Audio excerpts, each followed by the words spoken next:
25 mai, qui est une journée spéciale pour les kimbanguistes du monde entier. C'est en 1921 que l'église kimbanguiste a été créée en République démocratique du Congo, anciennement appelée Congo belge, mais ce n'est qu'en 1992 que Noël est célébré le 25 mai. Tout a commencé le 25 mai 1985. Son troisième fils, Papa Diangena, en prenant la parole, il a rappelé aux Kimbanguistes que vous allez découvrir dans les jours à venir les secrets spirituels qui sont liés à cette date. Le 1er janvier 1992, il va nous dire que Jésus-Christ n'est pas né le 25 décembre comme on avait l'habitude de célébrer. Vous pouvez aller lire dans les Saintes Écritures.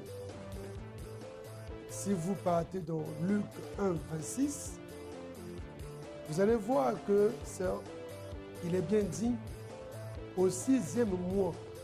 C'est là au 6e mois que l'ange vient vers Marie, la maman de Jésus, pour annoncer qu'elle devrait avoir un enfant qui devait être conçu du Saint-Esprit.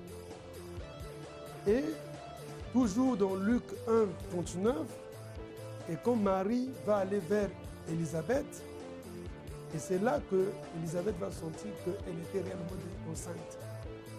On est toujours au 6e mois. Dans le 6e mois, selon le calendrier hébreu, c'est le mois qui correspond, qu'on appelle Bélu. Et ce mois-là, par rapport au calendrier hébreu, on est en septembre.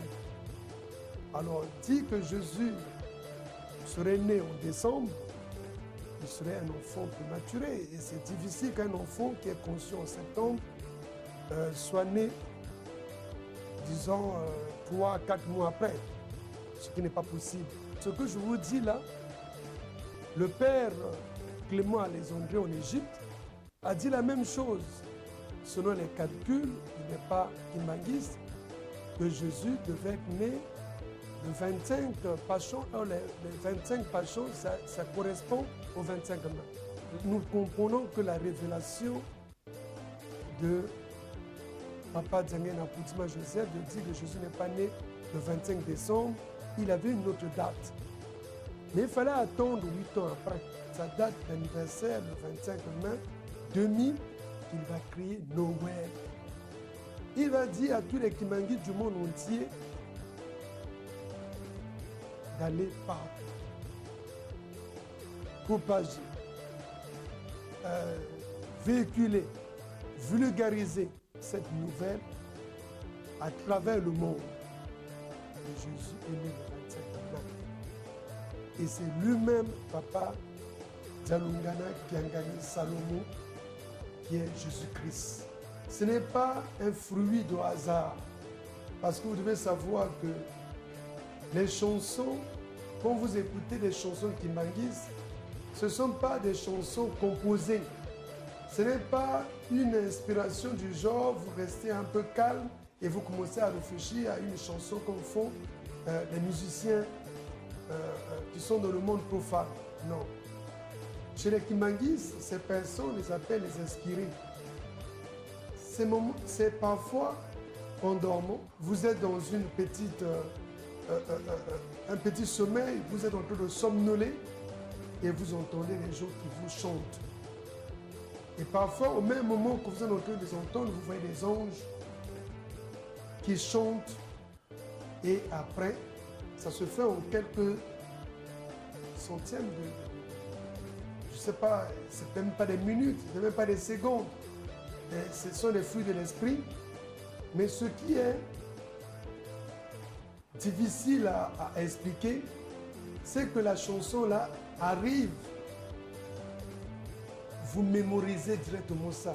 Vous avez ça comme si c'est une chanson qu'on avait commencé à chanter depuis des années. Ce sont les révélations. Ce sont des révélations. Et cette chanson, quand ça arrive, ça affecte tous les tons. Soprano, alto, ténor, tout. Même, j'avais ma tante qui n'était pas, était vraiment analphabète. Elle recevait des chansons en français soutenu. Et quand elle chantait, elle-même ne comprenait pas le français. Mais nous qui avons appris le français, on comprenait le français et on voyait que c'était un français soutenu. Voilà les miracles de Dieu. Les chansons Kimangis révélaient déjà que Papa Djalungana Kiangani Salomon était Jésus-Christ. Bien lui-même, il avait la modestie de ne pas reconnaître cela. C'est en 2000 qu'il déclare. Et en 2000, il a combien de jours pour nous quitter? Une année, puisqu'on sait que c'est en 2001 qu'il nous a quittés corporellement.